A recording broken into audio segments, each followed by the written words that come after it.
Jorge Violán Acevedo. Unión Profesional es una asociación civil a modo de sindicato, se inscribe igual que un sindicato, que lo que persigue es aglutinar representación y aglutinar fundamentalmente utilidades y ponerlas disponibles para todos los colegios. Esto se configura normalmente por los estatutos de Unión Profesional. Es una asociación que empezó en el año 93.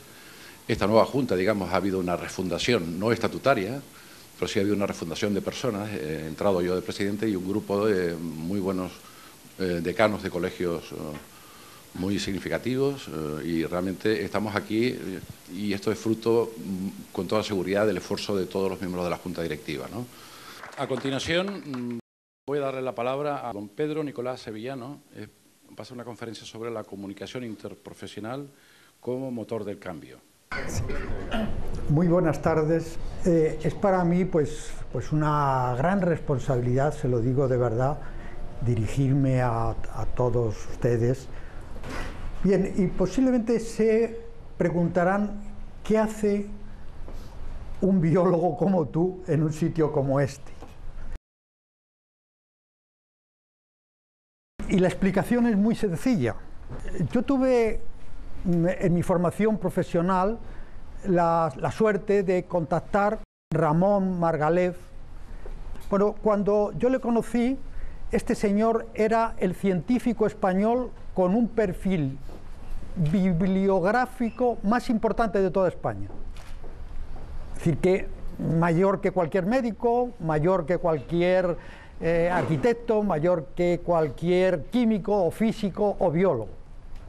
Yo después me he ido enterando y me he dado cuenta que este señor era el primer ecólogo moderno. ¿A qué me refiero yo por ecología moderna? Pues eso es lo que tiene mucho que ver con esto, porque yo siempre he visto la ecología como una ciencia interdisciplinar.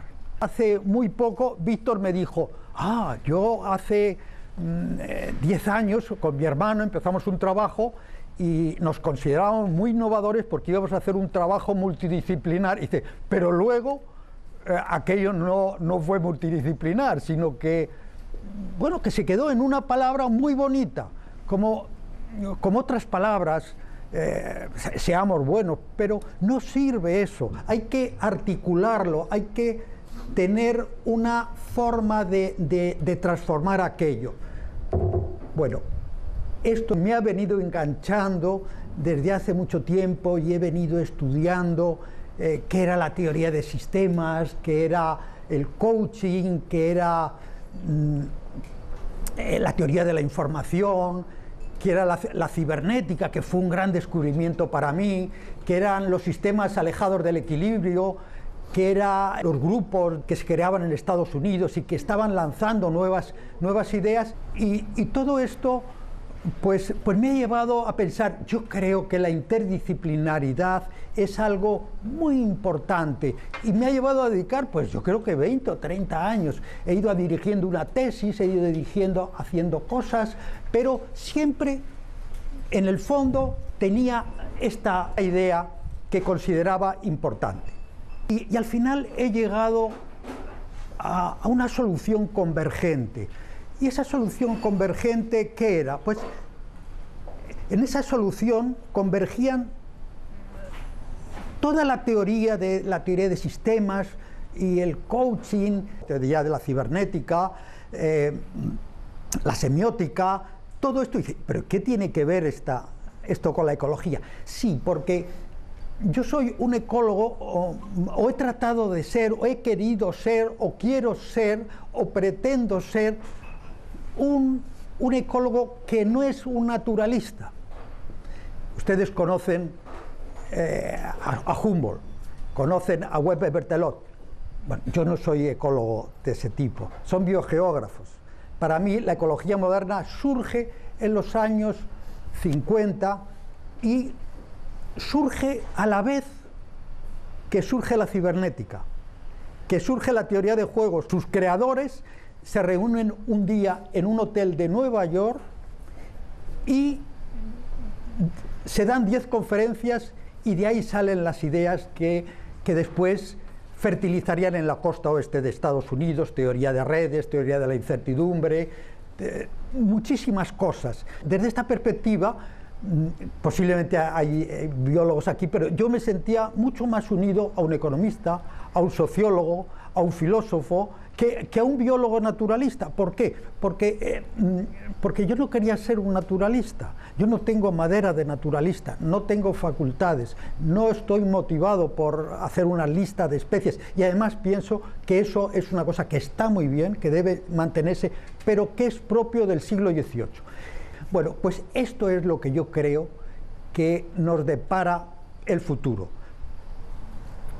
Que sirva esto como introducción o como presentación, y vamos a continuar. Yo aquí traigo una bolsa que dice que trae malas noticias. Las noticias es que padecemos una crisis. Y dice, bueno, pues eso ya lo sabemos. Padecemos una crisis que nos afecta a todos. Pero a lo mejor sí que hay un matiz que a mí me resulta interesante. Estamos actuando por prueba y error. ¿Qué significa eso? Pues significa que carecemos de una ciencia de la que se estudia en la universidad que haya sido capaz de predecir la crisis, primero. Segundo, interpretarla. Y tercero, buscar una solución. Y ustedes me dirán, sí, pero llegaremos a una solución. Yo también creo que llegamos a una solución, pero lo podríamos haber dejado a la evolución biológica, que es todavía más lenta que ese procedimiento. La evolución biológica actúa por prueba y error y llega a crear seres tan maravillosos como nosotros. Lo que pasa es que tarda muchos años. Entonces nosotros necesitamos un procedimiento, no podemos seguir trabajando por prueba y error. Efectivamente, dice, ya saldremos, sí, claro. Hace unos poco tiempo asistí a unas conferencias con Eduardo Punset y yo me quedé un poco decepcionado, porque lo que hicieron fue motivar a la gente, diciendo, ánimo, animaros, que el cerebro es más positivo, échense adelante. Sí, esto lo podría decir Napoleón a sus soldados, adelante. Y entonces las ráfagas de los mosquetes pues les dejaban allí y llegaba uno y decía, hemos vencido, sí, claro, pero eso es muy costoso, muy lento. Entonces, ¿cómo hay que actuar con eficacia? Bien, pues yo he aprendido un poco de los ecosistemas, he aprendido de los organismos vivos, y es lo que me gustaría transmitir. De momento, al menos, eso de que es una crisis así económica, yo no me lo creo, es mucho más. Al menos se trata de una crisis sectorial relacionada a una crisis ambiental, una crisis epistemológica, que es la ciencia que estudia el conocimiento. ¿Cómo se conoce? Nos creemos que sabemos conocer, pero todo eso tiene una ciencia, y hay una crisis que comenzó al principio de siglo y que ha ido progresando.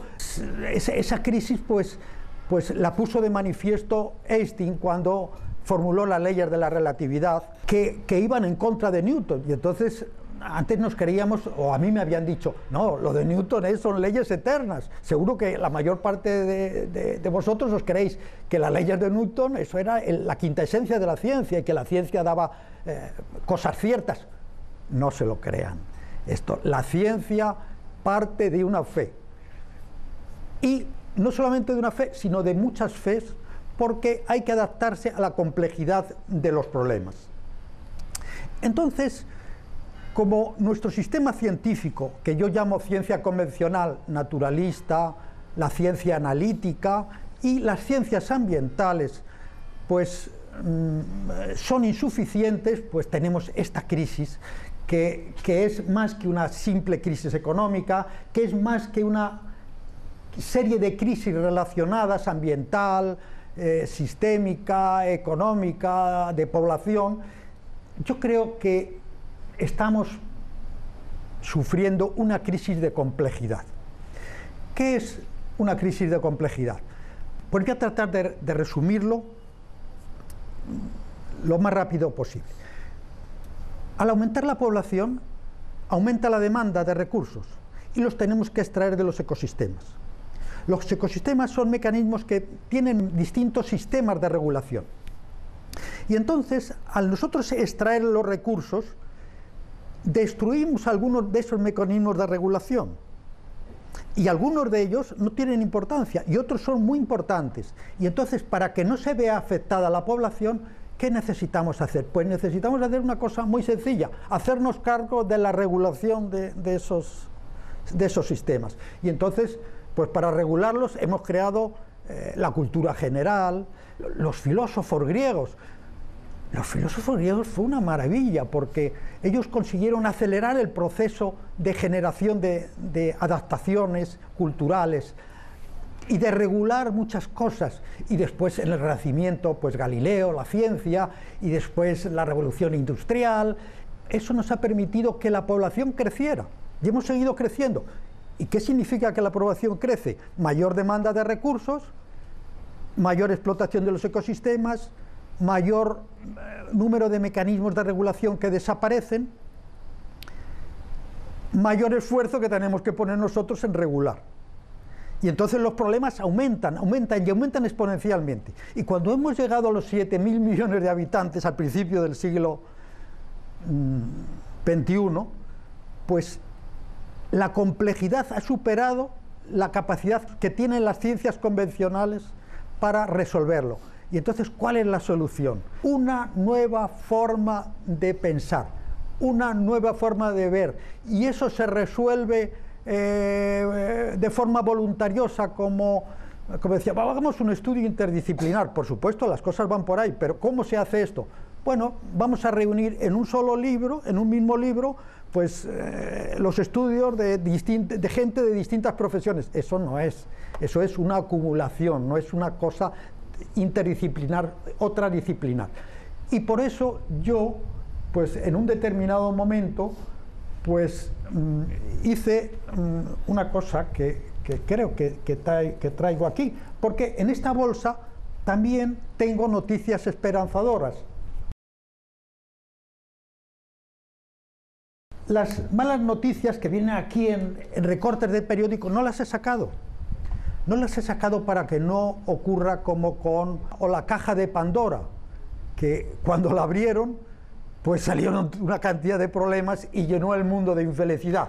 Por eso está bien cerrado. Pero esta sí, las buenas noticias las voy a traer. Y estas empezaron cuando yo me dice, mira Juan Pedro, hasta ahora has hecho estas cosas, has trabajado en un organismo de planificación, hiciste el doctorado, pasaste por 2 universidades, después trabajaste en un organismo de planificación, fuiste profesor en la Universidad Autónoma, hiciste cosas con la gente de IBM, diversos trabajos.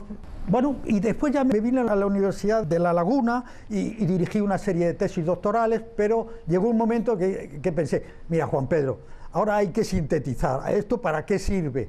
Esto sirve para algo, porque se considera que siempre todo conocimiento es útil, pero yo dije, no, pero es que tiene que ser rentable, y no solamente rentable, sino competitivo, y tiene que ser que poderse comunicar. Y entonces leí un libro que era de un historiador de la ciencia que se llama Kuhn, y me iluminó porque decía que la ciencia, el progreso no era continuo. Siempre habían pensado que la ciencia progresaba continuamente. Y también la evolución, Darwin decía, la evolución va poco a poco, progresando continuamente. Y no era verdad. Hubo gente que le decía, no, esto no funciona así progresivamente. Y él decía, no, es que tenemos este dato y este, pero nos faltan los intermedios y ahí estaría la idea de progresión. Pero hubo gente que dijo, no, esto. Y ya en este momento nadie piensa que el cambio de la evolución es continuo, no, se producen en un determinado momento cambios revolucionarios. Pues, ¿qué es lo que ha ocurrido? Que yo establezco muchas similitudes porque creo que subyace lo mismo. Existe una evolución en el mundo biológico, pero también en el mundo físico-químico y también en el mundo cultural. Y entonces a lo largo de la historia se han sucedido alternativas. Tenemos un periodo del Paleolítico, después la gran revolución del Neolítico, después la gran revolución de los filósofos griegos, que eran unos isleños, pocos, en muchas más islas que Canarias, y que les mojaron la oreja al gran imperio persa, un gran imperio que era magnífico, que tenía 2.000 o 3.000 kilómetros de longitud, que agrupaba multitud de pueblos, pero también lo hicieron con los egipcios, un imperio milenario, un sitio súper fértil, muy denso de población. ¿Y sabe por qué era? Porque incorporaban una nueva forma de pensar. Y dice, bueno, pero ¿y qué permitía esta nueva forma de pensar? Generar soluciones adaptativas más rápidas, que no tuviéramos que ir como el prueba y error que estamos haciendo ahora con la economía. Pues a lo largo de la historia, según ha ido aumentando la población, ha habido que darle nuevas soluciones, pero al llegar en el Renacimiento los chinos tenían un sistema muy jerarquizado y no dio de sí. Posiblemente los mandarines transmitían la información, decía yo soy mandarín y vosotros escucháis. Entonces cometió ahí el gran error que les costó el predominio. ¿Y quién lo tomó el predominio? Las ciudades italianas. ¿Y por qué? Porque en las ciudades italianas la gente que estaba no había una jerarquía muy fuerte de poder. Si Galileo tenía problemas en Roma, pues se iba a Florencia, y si no, pues a Pisa. Y como ellos estaban enfrentados, pues esto le ocurrió. Y entonces una Europa fragmentada por la geografía, pues permitió una gestión un poco más distribuida, una libertad de pensamiento, mientras que los chinos siempre fueron un imperio redondo, con ríos que comunicaban, y siempre ha habido un poder central, luego muy propenso a un gobierno centralizado.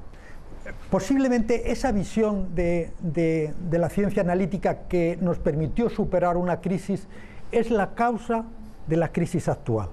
Es una visión fragmentada, reduccionista, que necesita integración. ¿Qué era lo que yo quería transmitir? La idea esta de la interdisciplinaridad, la transdisciplinariedad.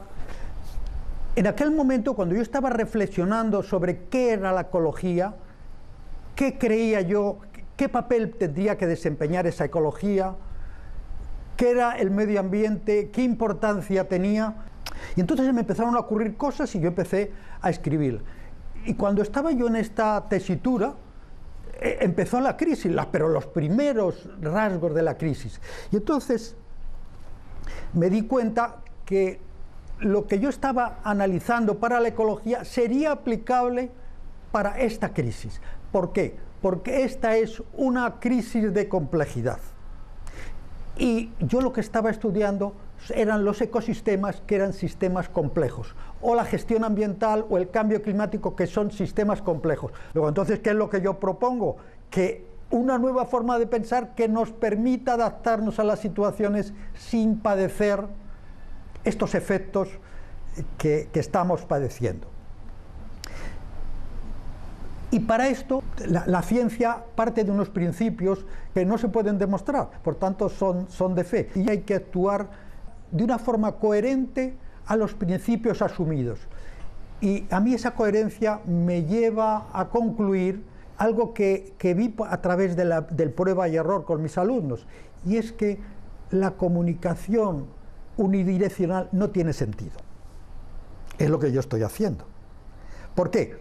Porque tendría sentido si yo creyera que la ciencia suministra conocimientos ciertos, como muchos podrán creer, pero yo ya no me lo creo. Por tanto, yo no puedo admitir que yo estoy aquí transmitiendo un mensaje y vosotros escuchando, como si yo tuviera una ciencia cierta en base a que soy científico. Pues no, yo no me lo creo. Por tanto, con mis alumnos no los hago, yo les transmito lo que creo que puedo aportarle, es la experiencia. Eso que la da la edad, el saber seleccionar de las cosas que he vivido, lo que creo que es más importante, formalizarlo para que ellos lo puedan manejar. Pero una vez que yo les he transmitido eso, pues le digo, mira, van a hacer ustedes un proyecto sobre el Barranco de Santos. Entonces yo se los pongo, damos una vuelta por el Barranco de Santos, le transmito una serie de cosas, les enseño este vídeo con las ideas que yo he recogido aquí.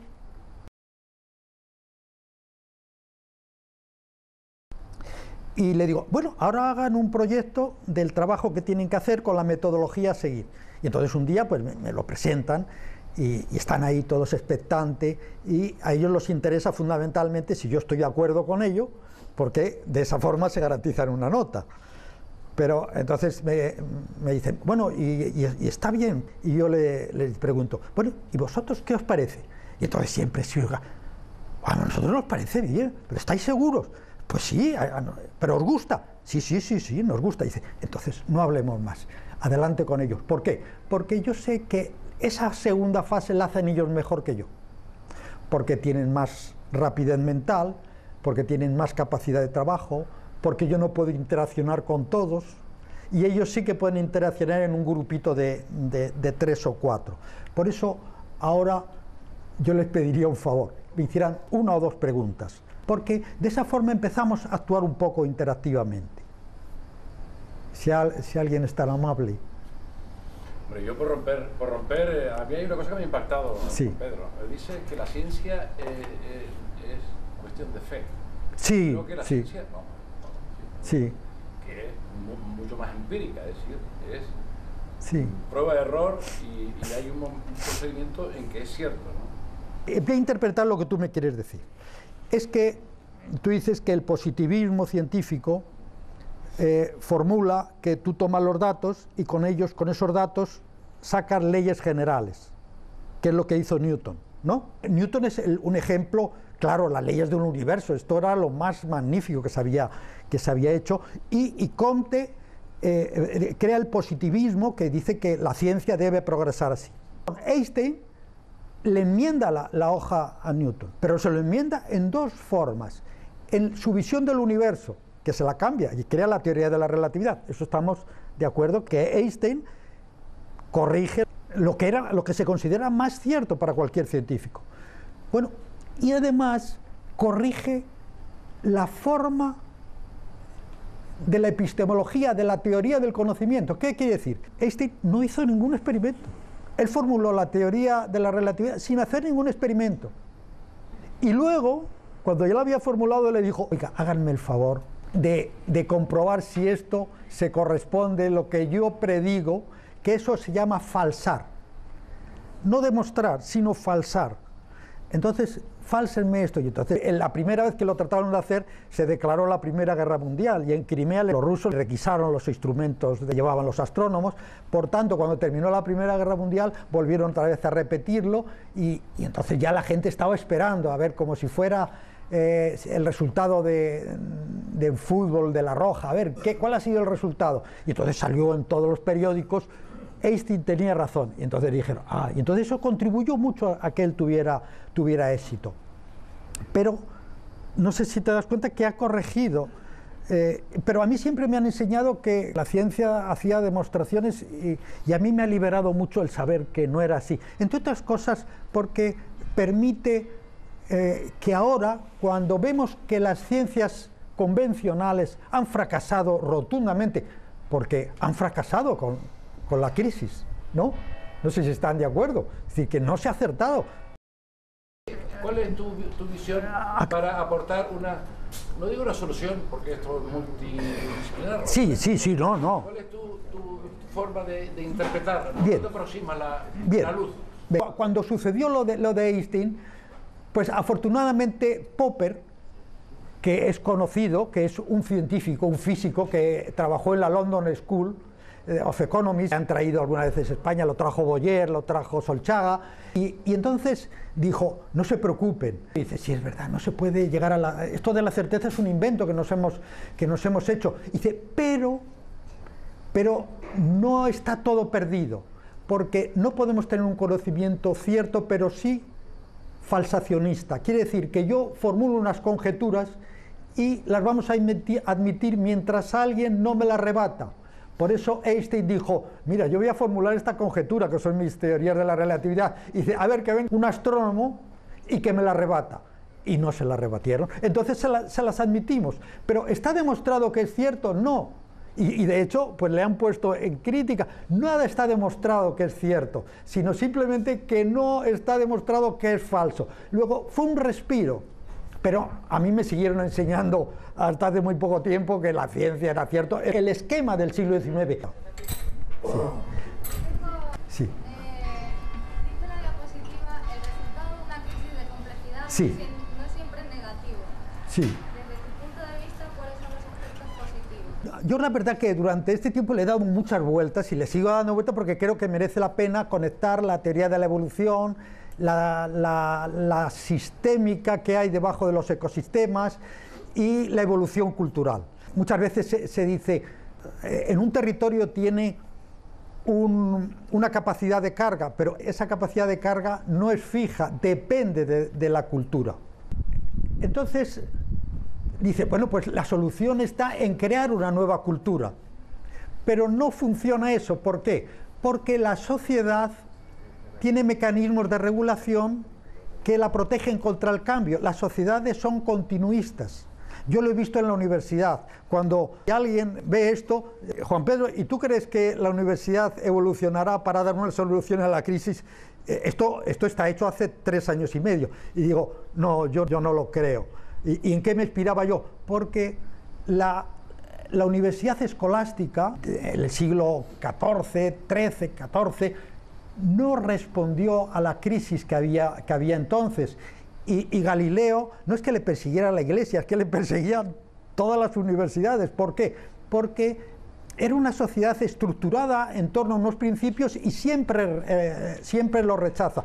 Pero decían, no, es que la Revolución Francesa fue muy útil. La otra alternativa, no, yo creo que la Revolución Francesa mató a gente y murieron gente inútilmente. Entonces, ¿qué ventaja tuvo la Revolución Francesa? Pues lo mismo que las crisis, porque al entrar en crisis, las sociedades dejan de mantener sus principios y se avienen a buscar unos nuevos. Por esto es muy importante, si los constructores siguieran funcionando, no se avendrían a crear construcciones bioclimáticas. Yo tengo la experiencia de un curso celebrado hace 9 años sobre la arquitectura bioclimática y bueno, pues la cosa estaba clara, estamos ganando dinero y aquí las cosas siguen como están. Entonces, la crisis comienza, que padecemos ahora, al principio del siglo XX. Se hace cargo Einstein y una serie de epistemólogos, muy pocos científicos. Se hace cargo el arte. Los artistas sí cambian radicalmente y transmiten la idea de incertidumbre, pero los científicos, los técnicos, los economistas, los empresarios dicen, no, mira, esto no, con el sistema tradicional podemos seguir ganando dinero, podemos seguir haciendo ajustes, podemos seguir que aumente la población. A mediados del siglo XX pues se produce la crisis ambiental y la gente decía, bueno, esto es una cosita, pero esto no tiene ningún futuro, y no se daban cuenta que era una manifestación de una crisis sistémica que estaba minando la raíz de una cultura que ya no era capaz de dar solución a los problemas que generaba. Y así hicimos un ajuste que es un apaño que se llaman las ciencias ambientales, que consiste en decir, la geología ambiental, la física ambiental, la biología ambiental. Y entonces decían los economistas, nosotros también, economía ambiental. Y entonces decía, y el Corte Inglés, tela ecológica. Y entonces todo el mundo se colocó la etiqueta, pero nadie cambiaba. Todo el mundo cambió de nombre para no cambiar de contenidos. Y claro, y entonces fuimos tirando, fue aumentando la población, pero al llegar a los 7.000 millones de habitantes, es lo que yo vi. Yo vi cuando estaba haciendo allí mis investigaciones, vi que el problema es que no habíamos asumido que estamos padeciendo una crisis de complejidad. Y esa crisis de complejidad afecta a la economía, afecta a la sociología. Y debemos cambiar antes que tengamos una revolución. Vivimos del esquema de pensamiento del siglo XIX. ¿Cuál es el esquema del siglo XXI? Pues exige revisar La visión sobre la realidad, que en este sentido hay que evolucionar de la visión fisicalista que nos han transmitido, donde lo importante era y lo riguroso era la física y todo lo explicaba la física, a darle mayor importancia a la biología como la gran ciencia que ilustradora, y una parte muy importante es la teoría de la evolución. Entonces hay que cambiar la visión sobre la realidad, una visión evolutiva. Vemos que desde el Big Bang se ha producido una evolución. Los átomos evolucionan unos de otros, las partículas también, es impresionante. Yo me quedo anonadado viendo, esto yo ni me lo imaginaba. Bueno, pues también culturalmente actuamos por prueba y error y vamos evolucionando. Entonces pasamos del conocimiento cierto a un conocimiento falsacionista y adaptativo. Y además hay que cambiar la forma de comunicación, decir, oiga, que yo no tengo ninguna autoridad para transmitirles un mensaje y ustedes están callados. ¿Por qué? Porque yo no tengo una certeza. Y a mis alumnos les digo, ¿pero por qué? Me dicen, hombre, si el profesor tiene que decir cuándo está bien o cuándo está mal el esquema de trabajo. No, si vosotros sois la mayor parte más listos que yo, sois más jóvenes, tenéis más energía. Bueno, y también la forma de gestión, esa gestión súper jerarquizada que tenían los egipcios y que tenían los persas, la barrieron 4 griegos. Lo mismo que en el Renacimiento, siempre la China ha sido la líder. Siempre la China ha tenido 1/3 de la población de la humanidad y además era la que ha lanzado las grandes ideas. El té, que les gustaba a mucha gente, la porcelana, el bronce, el acero. No sé si saben por qué los romanos no pudieron avanzar sobre Persia, porque los persas tenían espadas de acero y los romanos eran de hierro, y cuando chocaban, pues las mellaban, las de acero a las de hierro. ¿Y de dónde venía el acero? El acero venía de China. Luego, la China ha sido siempre la líder intelectual del mundo. Entonces, ¿por qué yo me siento con responsabilidad de dirigirme a ustedes? Porque habrá que buscar nuevas instituciones. En el Renacimiento, lo que no hicieron las universidades escolásticas, lo hicieron las academias, que promovieron la experimentación, una nueva forma.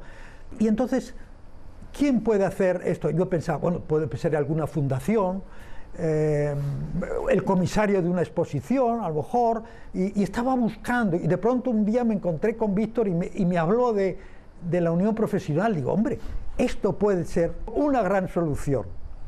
Y bueno, en síntesis, yo siempre he pensado que la comunicación interdisciplinar, la comunicación interprofesional, la comunicación transdisciplinar era clave para la ecología. Ahora digo que es clave para resolver los problemas de la crisis. Muchas gracias.